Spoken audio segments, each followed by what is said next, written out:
Peace and bliss. Welcome back to Reclaiming Our Roots. This is Tanya, and I'm out in the garden today. I did something different, and I wanted to share it with you all. This year is my first year doing interplanting. And interplanting is when you take two different plants and you plant them closely together. Okay. In this container here, you have a tomato plant, and down at the bottom I planted some watermelon radishes. And you don't just plant any two plants together. There is a method to the madness. Like, say for instance, you wouldn't plant a tomato plant with, say, a pepper plant, because they're both heavy eaters and one would suffocate the other one, vying for nutrition from the soil. So you want to plant things that are compatible. And in this case, these are radishes. Radishes can be shaded out by the tomato plant because they grow well in shade, as well as cooler temperatures. And then also the radishes are growing down, whereas the tomato plant is growing up. You wouldn't want to, say, plant a vining plant, like you wouldn't want to put cucumbers in here, because you wouldn't want the cucumber, the tendrils on the cucumber trellising and weighing down on the tomato plant. You wouldn't plant a bean, because again, beans trellis, nor would you plant sweet potatoes, although sweet potatoes grow underneath the ground, but they are vining plants and they're heavy eaters, so it would choke the tomato plant. So I put in this container, I put some radishes in here, and in this container, which is a tomato plant, I put some beets in here. Okay, so we have some beans that are interplanted here. And what else did I interplant? Here's a pepper plant here. These are some Lutz beets. Planted some beets in here with a pepper plant.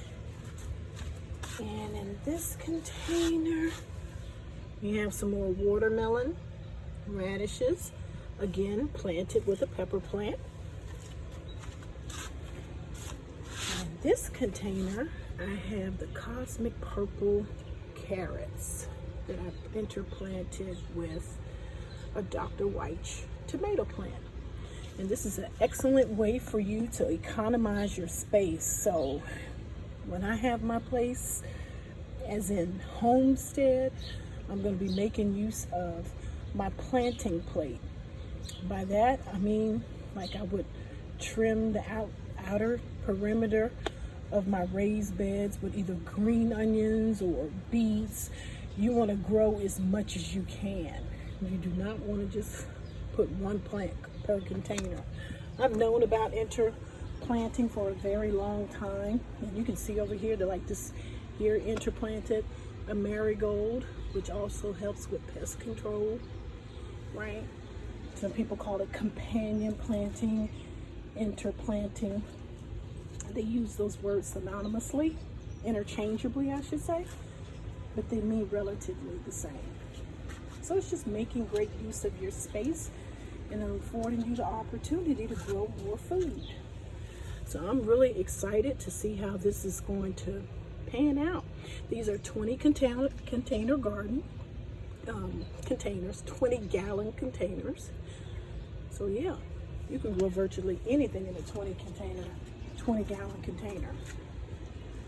So yeah, I just wanted to bring you all along. I have some more marigolds here, so they're interspersed throughout the garden.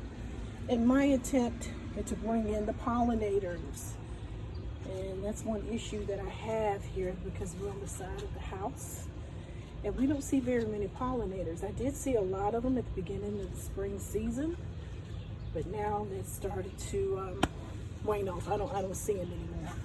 So hopefully that will change in the future, and we'll have some bees buzzing about. But I just wanted to pop in and share that with you all. This is a first of many firsts for me. Been gardening since 2013, but I'm still learning. It's all a learning process. So But the name of the game for me is to push my garden this year beyond its capacity. Is to grow as much food as I can, and to maximize my growing space in my containers. And if that means putting 2 different plant varieties in one container, I'm doing that. Okay, so yep, and look at this one. This is really coming along nicely. So I said, yeah, I can't wait to share this with you all, so you all can see something new again that I'm doing in the container garden. I hope all is well in your world. Until the next video, peace and bliss.